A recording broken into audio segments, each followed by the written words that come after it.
자, 우리 오늘 LS가 이렇게 상을 찍었죠? 자, 이게 언제 몇 분에 찍었나?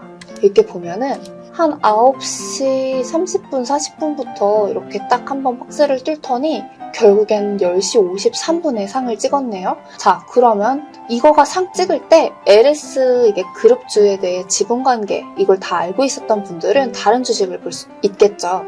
LS 네트워크스를 볼게요. 아까 전에 몇 시였죠? 10시 53분에 얘가 상을 찍었죠? 근데 LS 네트워크는 10시 53분에 어디쯤이었을까요? 10시 53분에 여기네요. 10시 53분에 딱 박스를 뚫었어요. 그러고 나서 이렇게 11시 45분에 상으로 마감을 했죠. 그러면은 LS 일렉트로닉도 볼게요. 10시에서 11시 사이에 얘는 뭐 했어? 얘는 10시쯤엔 여기 있었고 11시쯤에는 여기 있었어요. 이쯤에. 우리가 미리 지분관계를 알았다라면은 LS가 움직일 때 그 다음 후발주자로 뭐가 움직일지 우리가 예측하는 게 가능하겠죠. LS 전선 아시아도 같은 위치예요. 자, 보면은 10시, 11시쯤에 얘도 같이 이렇게 시동이 걸려서 올라갔죠. LS 그룹 같은 경우에는 다 지분관계가 엮여있는 회사예요. 이걸 미리 알고 있었으면 얘가 상을 찍을 때 다른 거에 들어가서 수익을 볼 수 있었겠죠. 테마주도 같은 이치로 이해하고 공부하면 됩니다. 만약에 2차전지 관련된 게 상을 찍었어? 그러면 다른 2차전지 뭐가 꿈틀거리는지를 찾아보고 얘가 더 움직일 수 있지 않을까 생각하는 거죠. 이런 게 바로 간접공략입니다.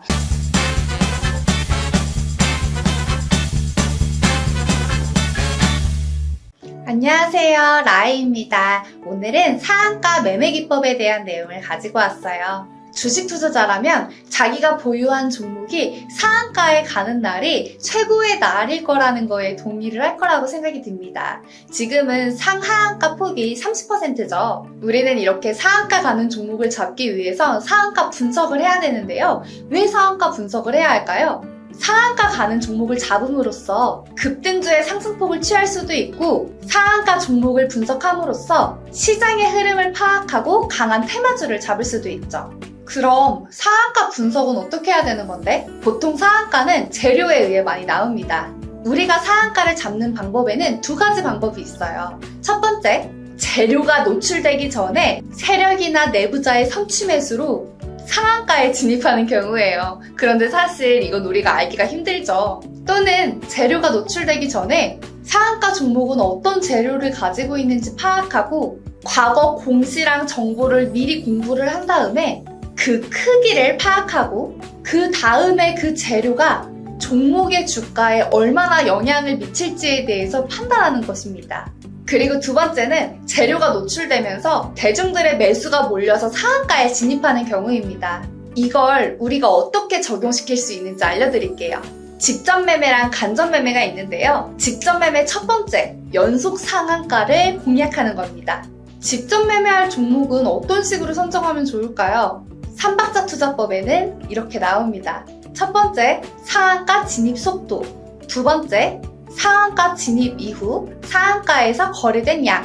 세 번째, 상한가 진입 이후 상한가에서 풀렸는지의 여부. 네 번째, 상한가 잔량. 다섯 번째, 시간 외에서 거래된 양과 시간의 단일가에서 상한가 지속 여부입니다. 첫 번째부터 순서대로 말씀드리면 상한가 진입 속도는 빠를수록 좋은 거죠. 예를 들어 장이 9시에 열리죠? 10시에 상한가에 도달하는 것보다 9시 반에 상한가에 도달하는 게 조금 더 강하다라고 볼 수 있겠습니다. 아무래도 보다 많은 사람들이 그 종목을 지켜보고 있고 관심이 있다는 뜻이니까요. 두 번째, 상한가 진입 이후 상한가에서 거래된 양. 거래가 됐다는 거는 매수 매도가 계속 이루어졌다는 거겠죠. 그럼 파는 사람이 계속 있었다는 얘기고요. 그래서 상한가 진입을 한 후엔 거래된 양이 적을수록 강하다고 볼 수 있겠습니다. 자, 그럼 세 번째, 상한가 진입을 한 후에 상한가가 풀렸는지에 대한 여부. 이건 당연히 상한가가 풀리지 않아야지 강한 거겠죠? 자, 네 번째, 상한가 잔량. 이건 쉽게 얘기하면 상한가에 사겠다고 걸어뒀던 사람이 얼마나 있느냐입니다. 이건 많을수록 좋은 거겠죠?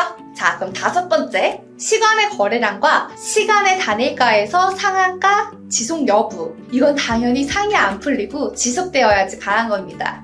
이건 전부 이해되셨나요? 이런 조건을 충족하는 종목들이 있다면 단기 공략이 가능할 수 있습니다. 하지만 굉장히 공격적인 투자 전략이므로 매우 주의해서 하셔야 돼요. 성공할 경우엔 큰 수익이 나겠지만 반대로 실패할 경우엔 큰 손실이 날 수도 있는 방법이니까요. 그래서 많은 연습이랑 연구가 필요한 방법입니다. 유튜브 영상들을 보면 나 상 따러 돈 벌었어 하는 영상들이 굉장히 많이 나오더라고요. 그래서 초보자들이 그걸 보고 너무 쉽게 생각해요. 그냥 상한가 들어갈 때 나도 따라서 하면 되는 거 아니야? 이렇게 하고선 들어갔다가 큰 손실을 보고 나오는 경우가 굉장히 많아요. 이렇게 단순하게 접근할 경우에는 큰 손실이 날 수도 있으니 또 조심하셔야 됩니다. 직접 매매 적용하는 두 번째 방법, 강한 갭 상승 종목을 공략하는 겁니다. 이 방법은 장전 예상 체결가를 분석해서 강한 갭 상한가를 예측해 공략하는 방법이에요. 이 기법에서 가장 큰 전제 조건은 갭 상한가 종목이어야 하며 상한가 매수 잔량이 매도 잔량의 10배 이상이며 많을수록 좋기 때문에 총 발행 주식수에 육박하는 정도의 장전 동시호가 상황인 경우도 있습니다. 하지만 이 기법을 사용하려는 투자자라면 단기 매매에 굉장히 능해야 하고 적어도 10시 반부터 장을 준비하고 장중에 장을 바라볼 수 있어야 하는 투자자여야 합니다. 장 전에 매수 주문이 들어갈 뿐만 아니라 만약에 매수가 체결됐다면 장 중에 상한가가 풀릴 경우에 손절 매도 주문을 빠르게 넣을 수 있어야겠죠. 그래서 초보 투자자들한테 적합한 방법은 절대 아니에요. 여기에서 더 중요한 건 상한가 물량 배분 원칙에 대한 건데요. 장전 동시호가의 물량 배분에는 몇 가지 원칙이 있습니다. 첫 번째, 가격 우선. 하지만 상한가 출발 종목은 상한가 매수 주문의 물량이 상한가 매도 주문의 물량보다 더 크겠죠. 그래서 전부가 체결되지 못합니다. 그래서 그 다음 우선순위인 수량 우선 원칙이 적용됩니다. 다만 큰 매수 수량을 주문을 넣은 투자자에게 매도 물량이 모두 체결되는 것을 방지하고자 수량 우선 원칙으로 물량을 배분하게 되는데요. 물량 배분은 모든 매수 주문 물량에 최초 매수 주문 100주씩 배분하고 남은 매도 물량이 있을 땐 500주, 다음은 1000주, 2000주 이런 식으로 계산이 됩니다. 실제로 10,000주를 주문을 넣었는데 장 마감 때까지 100주밖에 체결이 안 되면 다음 날도 상한가에 진입할 확률이 높아지는 거겠죠. 근데 반대로 10,000주를 주문 넣었는데 10,000주가 다 체결됐다라고 하면 상한가가 깨지면서 손절 매도를 가야 할 확률이 높아졌음을 말합니다. 그 다음 방법으로는 간접 공략이 있는데요. 바로 테마주 공략입니다. 테마주, 지분 관계회사에 대한 게 있는데요. 이건 영상으로 바로 보여드리겠습니다. 오늘 등락률 상위를 한번 볼게요. 1위 나라셀라, LS, LS 네트워크스, LS 일렉트로닉, LS 그룹수가 많은 걸 볼 수 있죠. LS 그룹은 전부 다 지분 관계가 엮여있는 회사예요. LS 그룹이 많으니까 LS로 한번 예를 들어볼게요. 자, 우리 오늘 LS가 이렇게 상을 찍었죠? 자, 이게 언제 몇 분에 찍었나? 이렇게 보면은 한 9시 30분, 40분부터 이렇게 딱 한번 박스를 뚫더니 결국엔 10시 53분에 상을 찍었네요. 자, 그러면 이거가 상 찍을 때 LS 이게 그룹주에 대해 지분관계 이걸 다 알고 있었던 분들은 다른 주식을 볼 수 있겠죠. LS 네트워크스를 볼게요. 아까 전에 몇 시였죠? 10시 53분에 얘가 상을 찍었죠? 근데 LS 네트워크는 10시 53분에 어디쯤이었을까요? 10시 53분에 여기네요. 10시 53분에 딱 박스를 뚫었어요. 그러고 나서 이렇게 11시 45분에 상으로 마감을 했죠. 그러면은 LS 일렉트로닉도 볼게요. 10시에서 11시 사이에 얘는 뭐 했어? 얘는 10시쯤엔 여기 있었고 11시쯤에는 여기 있었어요. 이쯤에. 우리가 미리 지분관계를 알았다라면은 LS가 움직일 때 그 다음 후발주자로 뭐가 움직일지 우리가 예측하는 게 가능하겠죠. LS 전선 아시아도 같은 위치예요. 자, 보면은 10시, 11시쯤에 얘도 같이 이렇게 시동이 걸려서 올라갔죠. LS 그룹 같은 경우에는 다 지분관계가 엮여있는 회사예요. 이걸 미리 알고 있었으면 얘가 상을 찍을 때 다른 거에 들어가서 수익을 볼 수 있었겠죠. 테마주도 같은 이치로 이해하고 공부하면 됩니다. 만약에 2차전지 관련된 게 상을 찍었어? 그러면 다른 2차전지 뭐가 꿈틀거리는지를 찾아보고 얘가 더 움직일 수 있지 않을까 생각하는 거죠.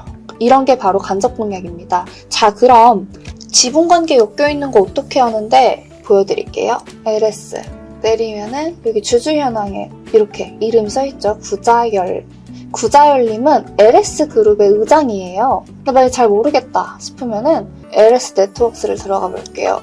여기 이원이 있네? 이원이 뭔지 모르면 이원을 인터넷에 검색만 해봐도 알 수 있을 거예요. 여기도 같은 이름이 보이죠? 구자열. 자, LS 일렉트로닉. 여기 LS 있죠?